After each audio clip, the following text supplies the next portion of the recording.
Hello ജിയോസ്, welcome back to Newtons. അങ്ങനെ നമ്മുടെ 7ാം ക്ലാസ്സിലെ കുഞ്ഞുമക്കൾക്കായിട്ടുള്ള USS എക്സാം സീരീസ് ഇങ്ങനെ ഉഷാറായിട്ട് നടന്നുകൊണ്ടിരിക്കുകയാണ്. കൂടെ നമ്മുടെ കുട്ടികളും കട്ടയ്ക്ക് ഉഷാറായിട്ട് പഠിച്ചു പോകുന്നുണ്ടെങ്കിൽ വേഗം കുറച്ച് ഫയർ ഒക്കെ ഇട്ടേ നമ്മുടെ ചാറ്റ് ബോക്സിൽ. ഓക്കെ എടാ, അപ്പൊ ഇന്ന് നമ്മൾ സോഷ്യൽ സയൻസിന്റെ USS എക്സാം ഓറിയന്റഡ് ആയിട്ടുള്ള കുറച്ച് previous year questions plus statement type questions ആണ് ഡിസ്കസ് ചെയ്യുന്നത്. അപ്പൊ എല്ലാവരും കട്ടയ്ക്ക് കൂടെ നിൽക്കുക. ക്വസ്റ്റ്യൻസ് ഒക്കെ പറയും ഞാൻ ഉഷാറായിട്ട് വേഗം A ആണോ B ആണോ C ആണോ D ആണോ എന്നുള്ള രീതിയിൽ വേഗം വേഗം വേഗം ആൻസേഴ്സ് ചാറ്റ് ബോക്സിൽ ഇടാം. Okay, ready? യെസ്. എടാ, അപ്പൊ ഞാൻ ഫസ്റ്റ് ക്വസ്റ്റ്യനിലേക്ക് പോവാണ്. നോക്കിക്കോളൂ, സ്റ്റേറ്റ്മെന്റ് ടൈപ്പ് ഒരു ക്വസ്റ്റ്യൻ ആണ് നിങ്ങൾക്ക് തന്നിരിക്കുന്നത്. Consider the following statements related to the major components of the atmosphere എന്നാണ് നമ്മളിവിടെ പഠിച്ചിട്ടുണ്ട്. അറ്റ്മോസ്ഫിയറിൽ പ്രസന്റ് ആയിട്ടുള്ള ഒരുപാട് ഗ്യാസസിനെ കുറിച്ചും അത് എത്രത്തോളമാണ് അതിന്റെ കണ്ടൻസ് കാര്യങ്ങൾ വരുന്ന കാര്യങ്ങളൊക്കെ നമ്മൾ പഠിച്ചതാണ്. യെസ്. അപ്പൊ നോക്കിക്കേടാ, nitrogen forms the largest portion of the atmosphere. Oxygen is present in the atmosphere in a significant quantity. എന്താ പറയുന്നത്? നൈട്രജൻ അന്തരീക്ഷത്തിൽ ഏറ്റവും കൂടുതൽ ശതമാനത്തിൽ അടങ്ങിയിരിക്കുന്നു. ഓക്സിജൻ അന്തരീക്ഷത്തിൽ ശ്രദ്ധേയമായ അളവിൽ കാണപ്പെടുന്നു. Carbon dioxide is an important gas but not the largest component. Carbon dioxide വളരെ പ്രധാനപ്പെട്ട ഒരു വാതകമായിരുന്നാലും ഏറ്റവും കൂടുതലല്ല. ദെൻ അടുത്തത് എന്താണ് പറയുന്നത്? Hydrogen is found only in traces in the atmosphere. Hydrogen അന്തരീക്ഷത്തിൽ വളരെ കുറച്ച് അളവിൽ മാത്രമേ ഉള്ളൂ എന്നാണ് പറയുന്നത്. അപ്പൊ ഈ 4 സ്റ്റേറ്റ്മെന്റ് വായിച്ചു നോക്കിയിട്ട് കൃത്യമായിട്ട് നമ്മൾ പറഞ്ഞു. ഓരോ സ്റ്റേറ്റ്മെന്റ് നിങ്ങൾ വായിച്ചു നോക്കിയിട്ട് നിങ്ങളോട് പറയുന്ന ക്വസ്റ്റിനോട് കണക്ട് ആവുന്നതിന് നേരെ സൈഡിൽ ഒരു ടിക്ക് മാർക്ക് ഇട്ട് വെക്കാൻ നമ്മൾ പറഞ്ഞിരുന്നു അല്ലേ? ആ ഒരു ടിക്ക് മാർക്ക് കൊടുത്തതിന് ശേഷം മാത്രം ആ ടിക്ക് ചെയ്തിരിക്കുന്നത് ഏത് ഓപ്ഷൻ ആണെന്ന് ഐഡന്റിഫൈ ചെയ്യണം. അല്ലെങ്കിൽ ഒരു പക്ഷെ നിങ്ങൾക്ക് തെറ്റിപ്പോവാനായിട്ട് സാധ്യതയുണ്ട്. ഓക്കെ, അപ്പൊ ഇവിടെ ഏതാണ് കറക്റ്റ് സ്റ്റേറ്റ്മെന്റ് വരുന്നത്? A ആണോ B ആണോ C ആണോ D ആണോ? യെസ്, നമുക്ക് നോക്കാം. A, C and D. എയും സിയും ഡിയുമാണ് ശരിയായ പ്രസ്താവനകൾ വന്നിരിക്കുന്നത്. അപ്പൊ കറക്റ്റ് ആൻസർ ഏതാണ്? Option A, C and D ആണ്. ഓക്കെ, ഇതാണ് ഇവിടെ ഞാൻ പിക്ചർ ആഡ് ചെയ്തിട്ടുണ്ട്. ഏറ്റവും അധികം അന്തരീക്ഷത്തിലുള്ളത് 78% അല്ലെ, 78% നൈട്രജനും 21% മാത്രമേ എന്തുള്ളൂ? ഓക്സിജന്റെ അളവുള്ളൂ.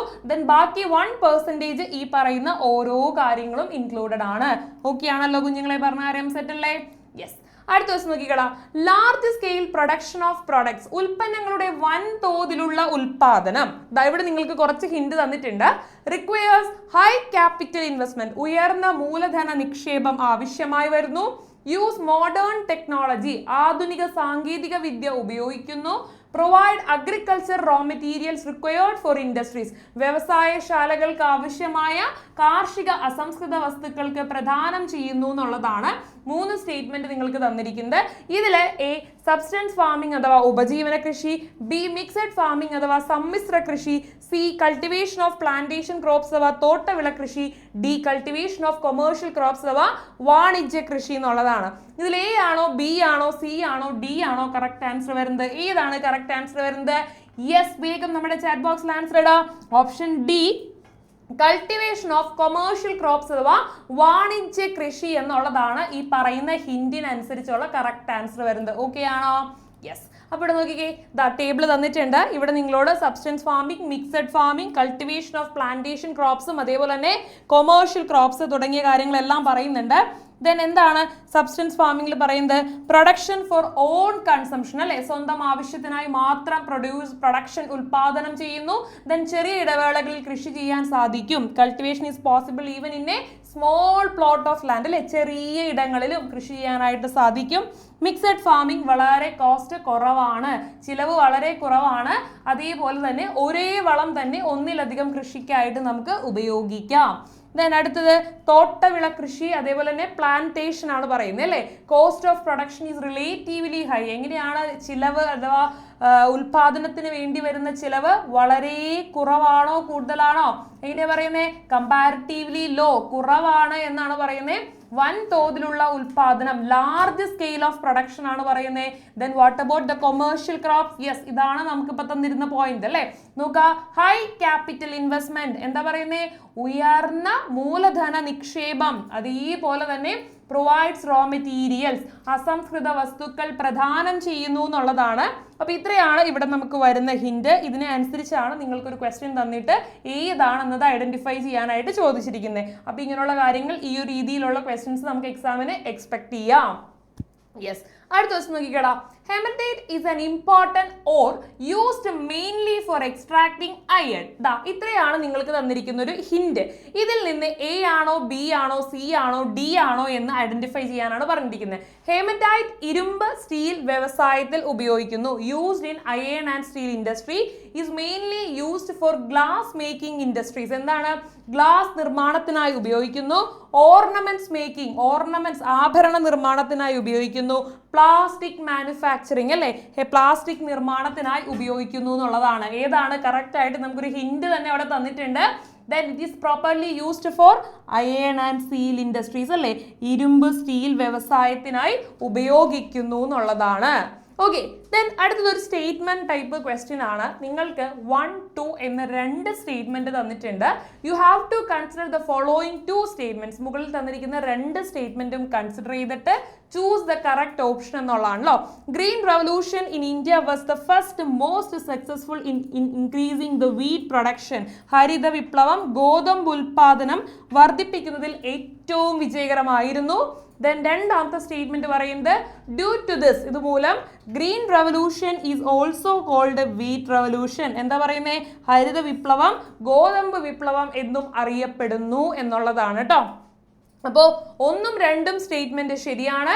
ഒരു statement 1 is correct and statement 2 is incorrect. Statement 1 is incorrect and statement 2 is correct. Both the statement 1 and statement 2 are incorrect എന്നുള്ളതാണ്. ഏതാണ് കറക്റ്റ് ആൻസർ? നിങ്ങൾ ഇത് വായിച്ചതിന് ശേഷം എന്താണ് നിങ്ങൾക്ക് തോന്നുന്നത്? 2 സ്റ്റേറ്റ്മെന്റും 1ഉം 2ഉം ശരിയോ തെറ്റോ, അല്ലെങ്കിൽ ഒരെണ്ണം മാത്രം ശരിയോ? യെസ്, കറക്റ്റ് ആൻസർ വരുന്നത് both the statement 1 and 2 are correct അല്ലെ. ഓപ്ഷൻ എ ആണ്. 1ഉം 2ഉം പ്രസ്താവനയും എന്താണ്?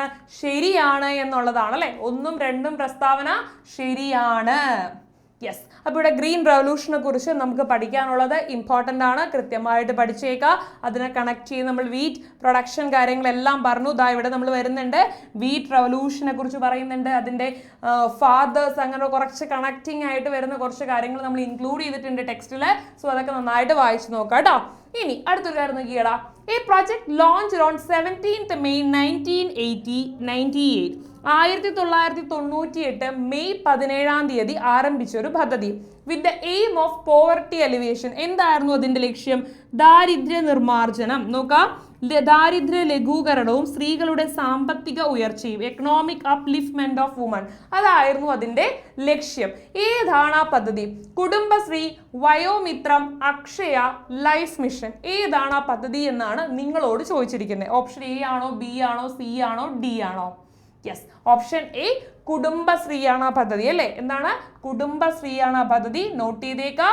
യെസ്, ഇവിടെ നോക്കിക്കേ, കുടുംബശ്രീയും ദാരിദ്ര്യ നിർമ്മാർജ്ജനവും, കുടുംബശ്രീ ആൻഡ് പോവർട്ടി എലിവേഷൻ എന്നൊരു ഹിന്റ് നമ്മുടെ ടെക്സ്റ്റ് ബുക്കിൽ ഇൻക്ലൂഡഡ് ആണ്. നോക്കുക, it was launched on 17th May 1998. 1998 May 17 launch ചെയ്തിട്ടുള്ളത്. With the aim of poverty elevation and economic upliftment of woman. കണ്ടോ, ഇതാണ് നമ്മൾ ആ പറഞ്ഞ കീ പോയിന്റ് അല്ലേ. With the aim of poverty elevation എന്താ പറയുന്നത്? സാമൂഹ്യ ജീവിതത്തിലും അതേപോലെ തന്നെ ഈ പ്രസ്ഥാനം പദ്ധതിയാണ് സ്ത്രീകളുടെ സാമ്പത്തിക ഉയർച്ചയും ലക്ഷ്യമിട്ട്, ദാരിദ്ര്യ ലഘൂകരണവും സ്ത്രീകളുടെ സാമ്പത്തിക ഉയർച്ചയും ലക്ഷ്യമിട്ടാണ് ഈ പദ്ധതി വന്നതെന്നുള്ളതാണ്.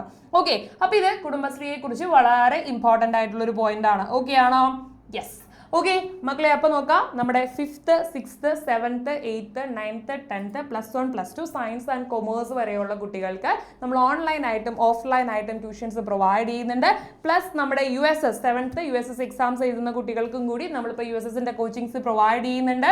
അപ്പോൾ താല്പര്യമുള്ളവർ അഡ്മിഷൻ എടുക്കാനും അടിപൊളിയായിട്ട് ഉഷാറായിട്ട് പഠിച്ചു പോകാൻ താല്പര്യമുള്ളവരും താഴെ കാണുന്ന നമ്പറിൽ വാട്സാപ്പ് ചെയ്യുക, അല്ലെങ്കിൽ കോൺടാക്ട് ചെയ്യുക. സെറ്റായിട്ട് അടിപൊളിയായിട്ട് പഠിച്ചു പോവുക. Okay, yes. അപ്പോൾ നമ്മൾ അടുത്ത ക്വസ്റ്റ്യനിലേക്ക് കിടക്കാണ്. Which of the following statements correctly describes the percentage to which the women reservation was raised by amending the Panchayati Raj Act in 2005 എന്നുള്ളതാണ്. ഓക്കെ, എന്താണ് ക്വസ്റ്റ്യൻ നോക്കിക്കേ. 2005 പഞ്ചായത്തി രാജ് ആക്ട് ഭേദഗതി വരുത്തുന്നതിലൂടെ വനിതാ സംവരണം ഏത് ശതമാനത്തിലേക്ക് അല്ലെങ്കിൽ എത്ര ശതമാനത്തിലേക്ക് ഉയർന്നതിനെ കുറിച്ചാണ് താഴെ പറയുന്നതിൽ ശരി എന്നാണ് ചോദിച്ചിരിക്കുന്നത്.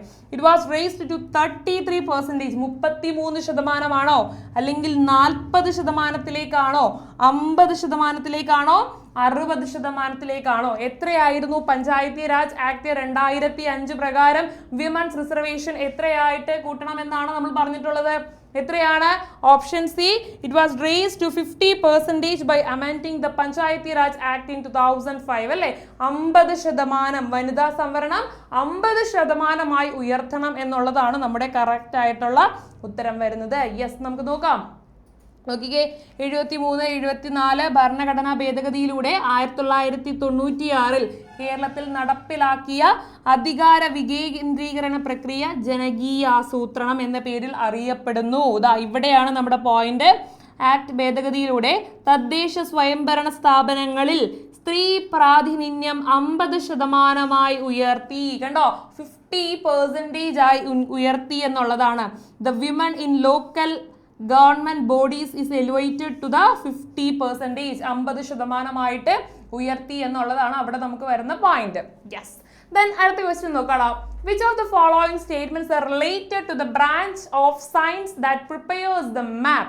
ഭൂപടങ്ങൾ തയ്യാറാക്കുന്ന ശാസ്ത്രശാഖയുമായി ബന്ധപ്പെട്ട ശരിയായ പ്രസ്താവനകൾ ഏതാണ് എന്നാണ് ചോദിച്ചിരിക്കുന്നത്.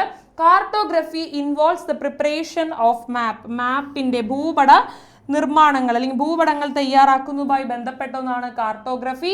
ദെൻ ജിയോളജിയെ കുറിച്ച് പറയുന്നു, എഗെയിൻ കാർട്ടോഗ്രഫിയെ കുറിച്ച് പറയുന്നു, ഓർണിത്തോളജിയെ കുറിച്ച് പറയുന്നു. ഏതാണ് ശരിയായിട്ട് വരുന്നത്? ഏതാണ്? Which is the branch of science which deals with the preparations of map. മാപ്പുകളുടെ അല്ലെങ്കിൽ ഭൂപടങ്ങളുടെ നിർമ്മാണവുമായി ബന്ധപ്പെട്ട ശരിയായിട്ടുള്ളത് ഏത് സ്റ്റേറ്റ്മെന്റ് ആണ്? കാർട്ടോഗ്രഫി ആണ് അല്ലേ? നമ്മൾ പഠിച്ചിട്ടുണ്ട്. എന്താണത്? കാർട്ടോഗ്രഫി ആണ്.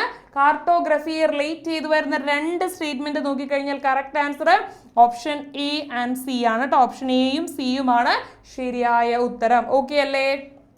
യെസ്, അടുത്ത ക്വസ്റ്റ്യൻ നോക്കാം. Which of the following are the methods used to understand the interior of the earth? എർത്തിന്റെ ഇന്റീരിയറുമായി റിലേറ്റ് ചെയ്തു വരുന്ന ശരിയായ പ്രസ്താവനകൾ, ഭൂമിയുടെ ഉൾഭാഗത്തെ കുറിച്ച് മനസ്സിലാക്കാൻ ഉപയോഗിക്കുന്ന രീതികൾ ഏതാണ് എന്നാണ് നമ്മളോട് ചോദിച്ചിരിക്കുന്നത്. Studying the volcanic eruption, information collected from mines, analysing earth waves. എന്താ പറയുന്നത്? ഭൂകമ്പ തരംഗങ്ങളുടെ വിശകലനം. Then satellite images of the earth surface. ഏതാണ് ശരിയായ method? Which of the following is correct? A, B and C അല്ലേ? അഗ്നിപർവ്വത സ്ഫോടനങ്ങളെ കുറിച്ചുള്ള പഠനം, ഖനികളിൽ നിന്ന് ശേഖരിച്ച വിവരങ്ങൾ, ഭൂകമ്പ തരംഗങ്ങളുടെ വിശകലനം എന്നുള്ളതാണ്. Okay, yes. Then അടുത്ത ക്വസ്റ്റ്യൻ നോക്കണം. Which of the following statements are related to the institution that officially prepares the maps in India? ഇന്ത്യയിൽ ഔദ്യോഗികമായി ഒഫീഷ്യലി എന്താണ് ഭൂപടങ്ങൾ നിർമ്മിക്കുന്ന സ്ഥാപനവുമായി ബന്ധപ്പെട്ട ശരിയായ പ്രസ്താവന ഏവ? Survey of India is the official national mapping agency of India കേട്ടോ. സർവേ ഓഫ് ഇന്ത്യ ഇന്ത്യയിലെ ഔദ്യോഗിക ദേശീയ ഭൂപട നിർമ്മാണ സ്ഥാപനമാണ്. Survey of India functions under the Government of India. Then Indian Statistical Institute prepares the official maps of India. Indian Statistical Institute ആണ് ഇന്ത്യയുടെ ഔദ്യോഗിക ഭൂപടങ്ങൾ തയ്യാറാക്കുന്നത്. Then Institute of Archaeology, എന്താ പറയുന്നത്? ആർക്കിയോളജി ആണ് ഭൂപട നിർമ്മാണത്തിന് ഉത്തരവാദിയാണ്, അല്ലെങ്കിൽ ഏറ്റവും വലിയ പങ്ക് വഹിക്കുന്നത് ആർക്കിയോളജി ആണെന്നാണ് പറയുന്നത്. റെസ്പോൺസിബിലിറ്റി. ഏതാണ് ശരിയായിട്ടുള്ളത്? എ ആണോ, ബി ആണോ, സി ആണോ, ഡി ആണോ? യെസ്, നമുക്കറിയാം ഏതാണ് department. A, survey of India ആണല്ലേ? അപ്പൊ സർവേ ഓഫ് ഇന്ത്യയാണ് ഒഫീഷ്യലി പ്രിപ്പറേഷൻ ഓഫ് മാപ്സ്, ഔദ്യോഗികമായി ഭൂപട നിർമ്മാണവുമായി ബന്ധപ്പെട്ടിട്ട് വരുന്നത്. സോ എന്ത് ചെയ്യണം?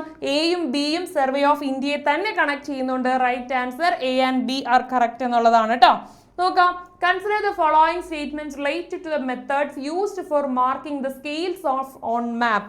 മാപ്പിലെ അല്ലെങ്കിൽ ഭൂപടങ്ങളിൽ തോത് രേഖപ്പെടുത്തുന്നതിനുള്ള രീതികളുമായി ബന്ധപ്പെട്ട് താഴെ കൊടുത്തിരിക്കുന്നവയിൽ ശരിയായ പ്രസ്താവന അല്ലെങ്കിൽ പ്രസ്താവനകൾ പരിഗണിക്കൂ എന്നാണ് പറഞ്ഞിരിക്കുന്നത്.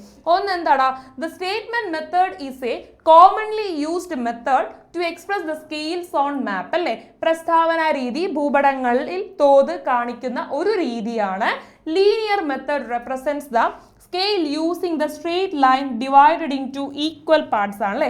രേഖീയ രീതി തുല്യ ഭാഗങ്ങളായി വിഭജിച്ച് ഒരു നേരിയ രേഖയിലൂടെ തോത് കാണിക്കുന്നു. Decimal method is the standard method used for making the markings on the papers എന്നാണ് അല്ലേ? ദശാംശ രീതി ഭൂപടങ്ങളിൽ തോത് രേഖപ്പെടുത്തുന്നതിനുള്ള ഒരു സാധാരണ രീതിയാണ്. Then fractional method ആണ് അവസാനമായി പറയുന്നത്. കറക്റ്റ് ആൻസർ ഏതാണ്? എ ആണോ, ബി ആണോ, സി ആണോ, ഡി ആണോ? യെസ്, എയും ബിയും ഡിയുമാണ് ശരിയായിട്ടുള്ള ഉത്തരം വരുന്നത് അല്ലേ? കറക്റ്റ് ആണ് എയും ബിയും ഡിയും. ഓക്കെ മക്കളെ, നമ്മളിപ്പോൾ ഓൾമോസ്റ്റ് എക്സാമിനോട് അടുത്തുകൊണ്ടിരിക്കുകയാണ്. അപ്പോൾ മാക്സിമം നമ്മൾ തരുന്ന ക്വസ്റ്റ്യൻസ് എല്ലാം എല്ലാവരും കൃത്യമായിട്ട് ഇരുന്ന് ചെയ്ത് നോക്കണം. അടിപൊളിയായിട്ട് പഠിക്കണം. മിസ് ഇപ്പോൾ ക്വസ്റ്റ്യൻ പറയുമ്പോൾ കൂടെ തന്നെ നിന്ന് കട്ടയ്ക്ക് ഉത്തരങ്ങളൊക്കെ വേഗം വേഗം പറയാം. ദെൻ അതേപോലെ തന്നെ നമ്മുടെ ഓൺലൈൻ ഓഫ്ലൈൻ ക്ലാസ്സസിൻ്റെ കാര്യം മറക്കണ്ട. ഇനിയും ലേറ്റ് ആയിട്ടില്ല USS ക്ലാസ്സിൽ ജോയിൻ ചെയ്യാൻ താല്പര്യമുള്ളവർ എത്രയും പെട്ടെന്ന് തന്നെ അഡ്മിഷൻ എടുക്കുക. മാക്സിമം ക്വസ്റ്റ്യൻസ് വർക്കൗട്ട് ചെയ്യുക. എന്തായാലും നിങ്ങൾക്ക് ക്രാക്ക് ചെയ്യാൻ സാധിക്കും. ഉഷാറായിട്ട് പഠിക്കാം. Okay, yes. അപ്പോൾ ഞാൻ അടുത്ത ക്വസ്റ്റ്യനിലേക്ക് കിടക്കാണ്. യെസ് മക്കളെ, ഇവിടെ മുതൽ നമ്മൾ കുറച്ച് കറണ്ട് അഫയേഴ്സ് ആണ് ഡിസ്കസ് ചെയ്യാൻ പോകുന്നത്, ആനുകാലികം. അപ്പോൾ കൃത്യമായിട്ട് പത്രം വായിച്ച് കറണ്ട് അഫയേഴ്സ് കണക്ട് ചെയ്ത് ന്യൂസ് ഒക്കെ കേൾക്കുന്നവർക്ക് ഉഷാറായിട്ട് ഉത്തരം പറയാൻ പറ്റുന്നതാണ്. അപ്പോൾ ശ്രമിച്ചു നോക്കുക. Which of the following statements is correct? താഴെ പറയുന്നവയിൽ ഏത് പ്രസ്താവനയാണ് ശരി എന്നാണ് ചോദിച്ചിരിക്കുന്നത്. Praveen Kumar Vasant Ramachandran serve as the regional director of RBI Thiruvananthapuram region with the responsibility over Kerala and Lakshadweep എന്നാണ് പറഞ്ഞിരിക്കുന്നത്. ഇപ്പോൾ പ്രവീൺ കുമാർ വസന്ത് രാമചന്ദ്രൻ കേരളവും ലക്ഷദ്വീപും ഉൾപ്പെടുന്ന തിരുവനന്തപുരം മേഖലയിൽ RBI റീജിയണൽ ഡയറക്ടറായി ഇപ്പോൾ ഈ അടുത്ത ചുമതലയിൽ വന്ന ഒരു വ്യക്തിയാണ് ഈ പറയുന്ന നമ്മളിവിടെ മെൻഷൻ ചെയ്തിട്ടുള്ള പ്രവീൺ കുമാർ വസന്ത് രാമചന്ദ്രൻ അല്ലേ? അപ്പോൾ ഇദ്ദേഹം ഏത് റീജിയണിലേക്കാണ് പ്രസിഡന്റ് ആയിട്ട് അല്ലെങ്കിൽ റീജിയണൽ ഡയറക്ടർ ആയിട്ട് വന്നത് എന്നാണ് നമ്മളോട് ചോദിച്ചിരിക്കുന്നത്. ഇവിടെ പറയുന്നുണ്ട് regional director of Kerala alone, കേരളത്തിന്റെ മാത്രമായിട്ടാണ് വന്നിട്ടുള്ളത്. ദെൻ ഇവിടെ എന്താ പറയുന്നത്? Deputy governor of RBI deputy governor ആണെന്ന് പറയുന്നുണ്ട്. He is appointed as the head of RBI Thiruvananthapuram branch only. RBIയുടെ തിരുവനന്തപുരം ശാഖയുടെ തലവനായി മാത്രമാണ് അദ്ദേഹത്തെ നിയമിക്കപ്പെട്ടതെന്നാണ് പറയുന്നത്. ഇതാണ് നമ്മൾ വളരെ റീസെന്റ് വായിച്ചതാണ്. അദ്ദേഹം തിരുവനന്തപുരം റീജിയൻ കേരളത്തിന്റെയും ലക്ഷദ്വീപിന്റെയും റെസ്പോൺസിബിലിറ്റിയുമായിട്ടാണ് മുന്നോട്ട് വന്നിട്ടുള്ളത്. ഓക്കെ അല്ലേ? യെസ്. അടുത്ത ക്വസ്റ്റ്യൻ നോക്കാം. വെരി സിമ്പിൾ ആയിട്ട് വെരി റീസെന്റ് നമ്മുടെ കറണ്ട് അഫെയർ ആയിട്ട് വന്നൊരു ക്വസ്റ്റ്യൻ ആണ്. Which airline started daily flight service between Kochi and Agatti from February 9 കേട്ടോ. ഫെബ്രുവരി 9 മുതൽ കൊച്ചിയും അഗത്തിയും തമ്മിൽ ആരംഭിച്ച പ്രതിദിന വിമാന സർവീസ് ആരംഭിച്ചത് ഏത് വിമാന കമ്പനിയാണ് അല്ലെങ്കിൽ ഏതാണ്? ഫ്ലൈ 91 ആണ്, ഒരു മലയാളി ഉടമസ്ഥനായിരുന്നു. എയർ ഇന്ത്യ എക്സ്പ്രസ് ആണ്, ഇൻഡിഗോ ആണ്, Alliance Air serving island route ആണെന്നാണ് പറഞ്ഞിരിക്കുന്നത്. ഏതാണ്? യെസ്, ഹൈലൻഡ് റൂട്ട്സ് എന്നാണ് പറഞ്ഞിരിക്കുന്നത്. ഏതാണ് ശരി ഉത്തരം? യെസ്, കറക്റ്റ് ആൻസർ വരുന്നത് ഓപ്ഷൻ എ ആണ്. ഫ്ലൈ 91 എന്നുള്ളതാണ് കറക്റ്റ് ആയ ഉത്തരം കേട്ടോ. ഫ്ലൈ 91 ആണ് airlines. What was the name given to the Enforcement Directorate search operation related to the Shabarimala gold smuggling case conducted in 3 states including Kerala? Keralam ഉൾപ്പെടെയുള്ള 3 സംസ്ഥാനങ്ങളിൽ enforcement directorate നടത്തിയ വ്യാപക പരിശോധന എന്തുമായി റിലേറ്റ് ചെയ്ത്? ശബരിമല സ്വർണ്ണക്കൊള്ള കേസുമായി ബന്ധപ്പെട്ട് നടത്തിയ പരിശോധന അറിയപ്പെടുന്നത് ഈ പറയുന്ന ഏത് പേരിലാണ്? Operation golden shadow, operation clean monkey, operation black track, operation golden route എന്നുള്ളതാണ്. ഏതാണ് ശരിയായ പ്രസ്താവന? Option A, operation golden shadow എന്നുള്ളതാണ് കറക്റ്റ് ആൻസർ വരുന്നത്. ഓക്കെ ആണോ? യെസ്. ദെൻ അടുത്തത് മറ്റൊരു ക്വസ്റ്റ്യൻ ആണ്. Where was the Kerala literatures festival held? Kerala literature ഫെസ്റ്റിവലിന്റെ വേദി എവിടെയാണ് കോഴിക്കോട്, തിരുവനന്തപുരം, കൊച്ചി, തൃശ്ശൂരാണ്. ഏതാണ് എവിടെയാണ് നടക്കുന്നത്? ഓപ്ഷൻ എ കോഴിക്കോടാണ് അതിന്റെ വേദി വരുന്നത്. ഓക്കെ മക്കളെ, ലാസ്റ്റ് കറണ്ട് അഫയേഴ്സ് ക്വസ്റ്റ്യനിലേക്ക് പോവാണ്. Which Indian badminton player recent announced retirement? അടുത്തിടെ വിരമിക്കൽ പ്രഖ്യാപിച്ച ഇന്ത്യൻ ബാഡ്മിന്റൺ താരം ആരാണ് എന്നുള്ളതാണ്. സൈന നെഹ്വാൾ, PV സിന്ധു, അശ്വനി പൊന്നപ്പ ആൻഡ് ജ്വാല ഗുട്ട. ആരാണ് കറക്റ്റ് ആൻസർ വരുന്നത്? ഓപ്ഷൻ എ സൈനയാണ് അല്ലെ. സൈന നെഹ്വാൾ ആണ് ഈ അടുത്തിടെ ബാഡ്മിന്റൺ പ്ലെയർ റിട്ടയർമെന്റ് അല്ലെങ്കിൽ വിരമിക്കൽ പ്രഖ്യാപിച്ചത് അവരായിരുന്നു. Yes okay. അപ്പൊ അവരെ കണക്ട് ചെയ്ത് വരുന്ന കുറച്ച് വർഷങ്ങളും കൂടി നിങ്ങൾക്ക് തന്നിട്ടുണ്ട്. 2009 സൈനയ്ക്ക് അർജുന അവാർഡ് കിട്ടിയത്. 10 പത്മശ്രീയും ഗേൽ രത്നയും ലഭിച്ചു. 12 ഒളിമ്പിക്സിൽ വന്നു. 15 ലോകം 1-ാം നമ്പർ താരമായി. 16 പത്മഭൂഷണും 18 10 കോമൺവെൽത്ത് ഗെയിംസിലും വന്നു എന്നുള്ളതാണ് കേട്ടോ. ഇതും കൂടി ഒന്ന് നോട്ട് ചെയ്ത് വെച്ചേക്കാം. ഏതെങ്കിലും ഒരു വർഷം എക്സാമിന് ചോദിച്ചു കഴിഞ്ഞാൽ കണക്ട് ചെയ്ത് ഏത് അവാർഡാണെന്ന് നിങ്ങൾക്ക് മെൻഷൻ ചെയ്യാൻ പറ്റണം. ഓക്കെ ആണോ? യെസ്. അപ്പൊ നമ്മൾ വളരെ കുറച്ച് ക്വസ്റ്റ്യൻസ് മാത്രമേ നിങ്ങളായിട്ട് ഇനി ഞാൻ ഡിസ്കസ് ചെയ്തുള്ളൂ. അപ്പൊ നമ്മൾ ത്രൂ ഔട്ട് ദ ക്ലാസ് നമ്മുടെ ക്ലാസ് അറ്റൻഡ് ചെയ്യുന്ന കുട്ടികൾക്ക് അറിയാം നമ്മൾ ഒരുപാട് ക്വസ്റ്റ്യൻസ് ഡിസ്കസ് ചെയ്യുന്നുണ്ട് USSന്റെ. ദെൻ മോർ ഓവർ അതിലുപരി നമ്മൾ നമ്മുടെ ന്യൂട്ടൺസിന്റെ ടെലഗ്രാം ചാനലാണ് നിങ്ങൾക്ക് ഇവിടെ മെൻഷൻ ചെയ്ത് കാണിച്ചിരിക്കുന്നത്. ടെലഗ്രാം ചാനലിൽ മുടങ്ങാതെ ഡെയിലി സബ്ജക്ട് വൈസ് ഓരോ ദിവസം ഓരോ സബ്ജക്ട് വൈസ് പോളും ക്വസ്റ്റ്യൻസും കാര്യങ്ങളെല്ലാം നടക്കുന്നുണ്ട്. എക്സാംസ് കണ്ടക്ട് ചെയ്യുന്നുണ്ട്. അപ്പോൾ ടെലഗ്രാമിൽ ജോയിൻ ചെയ്യാൻ താല്പര്യമുള്ളവർ ദാ ഇവിടെ കാണുന്ന ഈ നമ്പറിൽ കോൺടാക്ട് ചെയ്യുക. എത്രയും പെട്ടെന്ന് തന്നെ കോൺടാക്ട് ചെയ്യുക. ടെലഗ്രാം ചാനലിൽ ജോയിൻ ചെയ്യുക. മാക്സിമം ക്വസ്റ്റ്യൻസ് വർക്ക്ഔട്ട് ചെയ്യുക. ഉഷാറായിട്ട് പഠിക്കുക. ഓക്കെ ആണല്ലോ? യെസ്. ഒരു പാറ്റേൺ ആണ് കാണിച്ചിരിക്കുന്നത്. നമ്മൾ ഇതേപോലത്തെ ഒരു ക്വസ്റ്റ്യനും ആൻസറൊക്കെ ഇതേപോലെ കറക്റ്റ് ആയിട്ട് പോകുന്നുണ്ട്. ദെൻ നമ്മുടെ USS ക്ലാസ് താല്പര്യമുള്ളവർ എത്രയും പെട്ടെന്ന് തന്നെ കോൺടാക്ട് ചെയ്യുക. ഉഷാറായിട്ട് പഠിക്കുക. അപ്പോൾ USS എക്സാം എഴുതാൻ പോകുന്നതിൻ്റെ എല്ലാ കുഞ്ഞുമക്കൾക്കും wishing you all a very all the best. By.